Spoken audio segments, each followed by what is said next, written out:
Hello and welcome to Dark Nothingness on the Edge. Was that dramatic enough? Right, so what we are looking at today is this knife from the Black Void Opus. There we go. Let's pop that down there and have a look at this very sleek, incredibly neat design. So this is a Justin Lundquist design, the American knife designer, and did a little bit of reading up on him. And apparently he started his interest in knives at the age of 4 when he received his first knife from his mother for fishing. Clearly a good mom. He received a degree in fine art and apparently spent over a decade in the industry, in fine art photography, by the way. So he spent just over a decade in the industry before starting to make knives in around 2013. So there, just a little bit of background of that designer, Justin Lundquist. Right, so as per usual, I'm going to go through materials, dimensions, and then speak about the design and attributes of this very tidy knife. So what we have here is a blade steel of CPM 20CV. I mentioned that before. That's popping up now on a regular basis on knives. Handle is titanium with a G10 inlay, very neatly done. Clip and screws are all titanium. And it is Torx, by the way, and then the pivot cap is titanium as well. And then we have a caged ceramic ball bearing on the inside there. Dimensions. So dimensions of this knife. Blade length is 174.2 millimeters or 6.86 inches. Blade thickness is 3.2 millimeters or 0.13 inches. Handle thickness is 13.2 millimeters or 0.52 inches. Closed length is 102 millimeters or 4.02 inches. And then overall length is 174.2 millimeters or 6.86 inches. Right, weight. Let's look at the weight of this guy, and he's quite a light knife. Let's see how that stacks up. And yeah, get that lined up nicely. Right, let's see what we have. We're on grams. 78 grams. Yeah, light knife. And that is 2.8 ounces. So yeah, very nice, light, small, discreet knife. Definitely one of those that's going to fall into that category of gentleman's carry. But this is a very, very interesting design. I was quite intrigued by this knife when I looked at it. So there's a number of things that are just a little bit different from the standard fare. So it is, you've obviously seen a front flipper. And then that blade shape is, I suppose, best described as a drop point. And it is black stone washed, as you can see on this specific one. So there are a few items. There are a few options. May as well just speak about that. So you also get this knife with a bronzed handle. So with the same G10 inlay with a bronze handle. And you can hear Cooper approaching in the background. Cooper the Bull Terrier, for those who haven't seen any of my other videos. So you also get one with a bronze titanium, still with the black G10 inlay, as per this one. And then you get two versions that have carbon fiber inlay, and they have a gray stonewash blade. And in those, in that instance, the one with the carbon fiber inlay, you also get a black stonewashed titanium frame and a bronzed frame as well. So a couple of options on this knife. So as I mentioned, front flipper, and I mentioned probably best described as a drop point blade, but the grind is very different on this. So we actually have something you don't see that often, and that's a chisel grind. And if I maybe get the knife and stop the shaking for long enough, you can probably see that it's an asymmetric shape. So on this side it is flat, and on this side it is tapered in, and hence the chisel grind. And then not just the overall blade, the main grind, but the the edge is also chisel grind. So the edge, you can see, is sharpened on that side, and on that side it has not been ground. So very, very interesting, and like I say, this sort of asymmetric shape to the blade, but yeah, something a little bit different, and the more you look at it, you sort of see the asymmetry on the blade. So if I hold it like that, you can see on the flat side you've got a swedge, and then on the side that's got the chisel grind, it's well, not really a swedge, it's the continuation of the ricasso. So on that side it is actually angled, and then on this side it is flat. So let's just turn it like that so you can see the different shape there. So as you can see, this side where the chisel grind is, it moves down into that plunge line, going down to the little choil at the bottom, whereas on that side you don't have that. So yeah, I'm going to say it again, very, very interesting, intriguing design. And then you can see the asymmetry there as well, where you get to the point. So, you know, at first glance that might look like a badly finished off blade, but that is how it has been designed, with that asymmetry in the front there.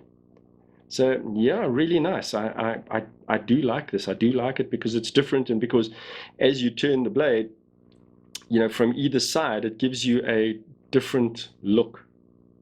Very, very interesting. Not really a sharpening choil in the front there, so you know, it appears like a sharpening choil when you look at the blade from that side, but where that ricasso transitions into the blade, you've still got a bit of thickness by the time it gets to the edge. So you can see the way they've done it, the sharpening ends cuts back short of that little choil there. Okay, so let's speak a little bit about the handle. We'll speak about the handling as well, in fact, in a little while. So the handle shape, very, very smooth, discreet, nice, clean lines to it. You can see that curve of the whole knife, the curve of the handle that just follows the curve of the blade as well. So very, very tidy. And then just a little bit of shaping on the handle on that side. Once again, if I can just, you know, maybe keep my hand steady for a second. I'm not sure if I've had too much caffeine or not enough caffeine, but it's the shakes again. But yeah, just speaking about that little subtle shape around there. When you close the knife and you look at that shape, it's almost like a pod shape. For lack of a better word, it's sort of a pill or pod shape. Just this beautiful, nice sort of oval, slightly teardrop shape to the knife. And then you can see we've got a hollow grind on the handle itself on either side. So to form that little tapering off, to round that handle a little bit towards the edges, it is hollow ground on either side there. That, again, the way that catches the light is very, very attractive. The G10 Inlay, again, to WE standards, incredibly neatly done, seamless when you rub your hand over it, but the fit of that G10 Inlay is just absolutely perfect. And you've got a little bit of titanium, little ring around there, and then this nice detail around, sort of circle machined around the pivot cap.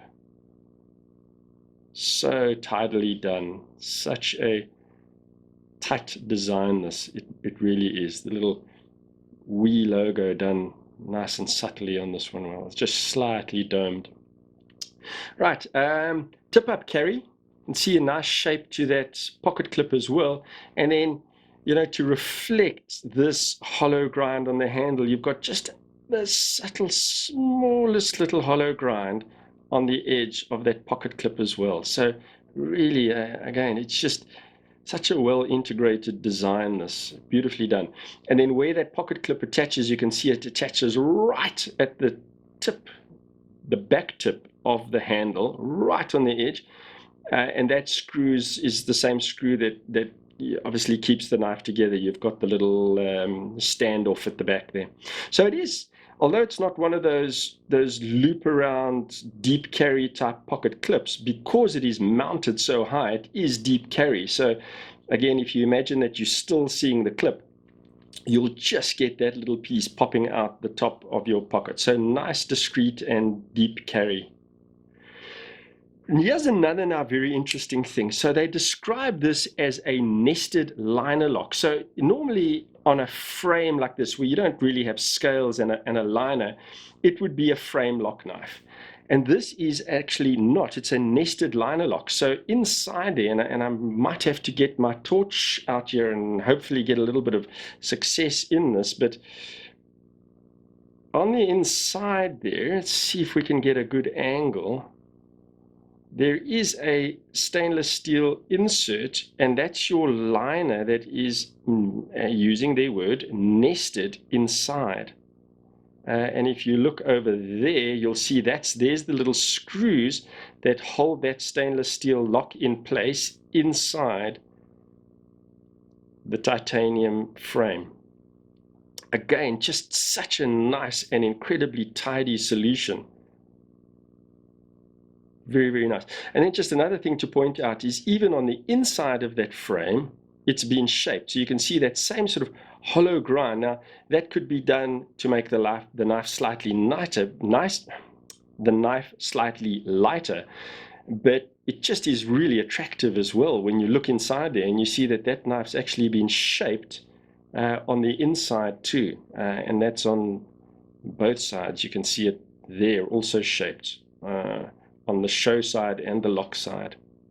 Very, very, very neatly done. Very nicely designed knife. And then because of that little bit of shaping on the inside, you get these little curves over here that just gives that liner a nice shape. You can see that the way it curves inside there. It's even looking at the knife from the top like that, it's very attractive. It's got an interesting look about it. And you can see that same thing happening at the back there with those little curves coming in there. Beautifully, beautifully, beautifully done. Very attractive knife, nicely made. I like this idea of the nested liner lock because again, it's just, you've got this smooth look on the outside. Normally you would have on a frame type construction, it would be a frame lock, and you'd see, which is also an interesting look, but this just incredibly tidily done. So only one standoff. I mentioned that standoff shared or I should say the screw for the standoff shared for the pocket clip, but you can see only one standoff in that design, and that is because it's quite a solid design with those big pieces of titanium.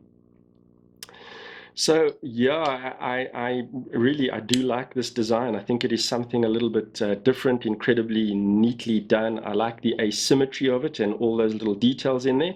I suppose you want to see it in hand. So there it is in my medium-sized hands. Comfortably get my hands around that. Bigger hands, once again, it's one of those knives you're going to stray towards the back of the knife if you've got bigger hands.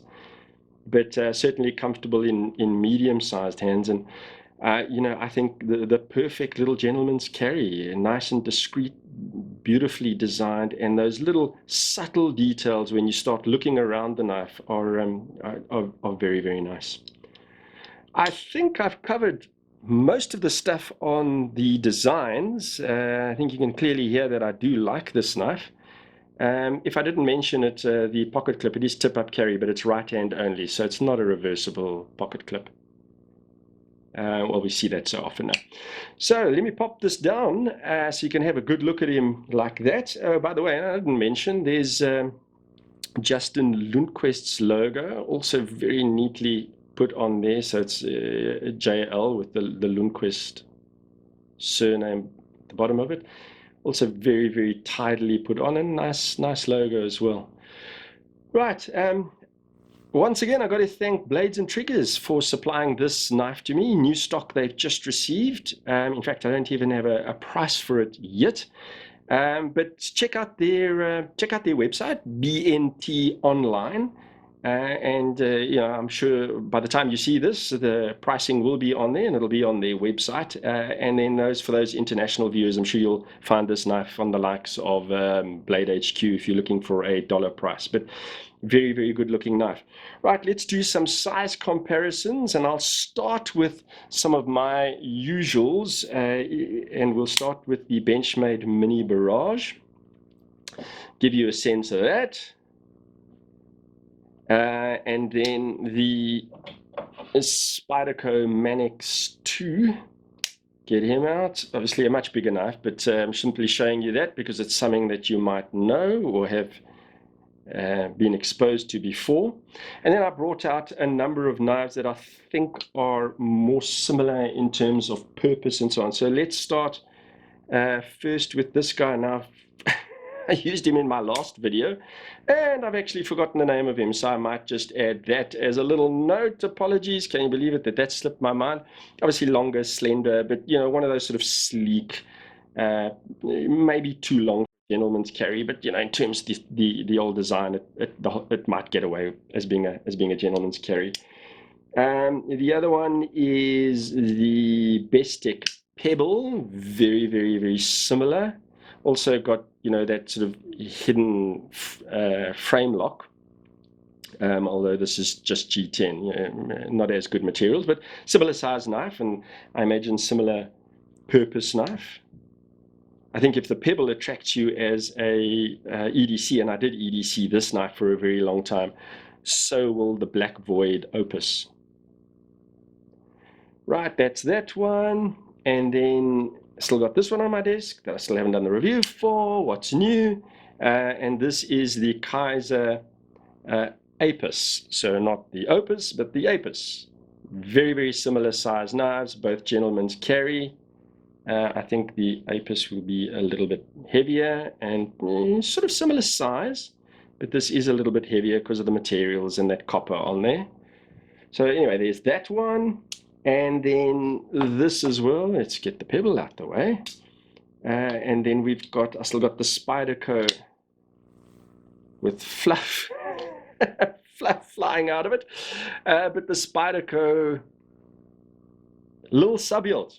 Yeah, I got there eventually. Also similar-ish size, but a chunkier knife and a heavier knife, the Spyderco is. And another small EDC is this guy, and this is the Fox Suru, but also a nice small knife. So what I'm going to quickly do is just close those knives, because you know that might be of more interest, is to see that sort of size knife closed, how that would be in your pocket. So I'm going to pop that way in the middle, and then get these other knives sort of surrounding it, so it gives you an idea of the real estate that will take up in your pocket across those sort of knives. So it is a nice small knife, this. Let's pop that one over there, and we'll put that one over there. Give you a little bit of perspective on that, and then let's have a look at that with the blades open. And I'm going to put it this way around because it's obviously in landscape easier for me to get all the knives in. I know we're getting a little bit of perspective that distorts the overall length of the knives a little bit, but it's happening to all of them, so it's still going to give you a good perspective. That one and that one. There you go. So those are all relatively similarly sized knives. Those are the three in the middle are the most alike, I guess. Then those two, that's a little bit chunkier, and that's obviously a bit squatter. Right, let's get those out the way. So yeah, guys, a really nice design. It is one of those very tidy designs that is clearly well considered.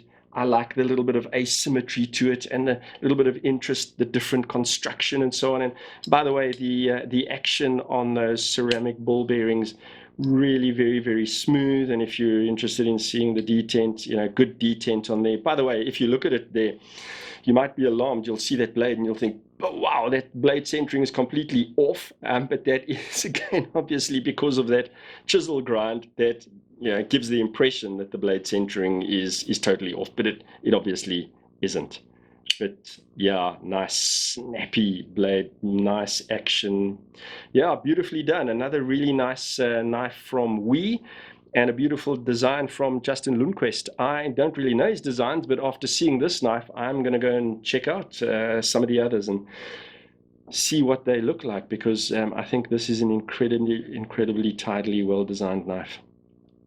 Guys, thank you so much. Once again, I appreciate you stopping by, and I would, of course, appreciate it if you would subscribe and hit that bell icon. I'd appreciate that as well, and share this video as well.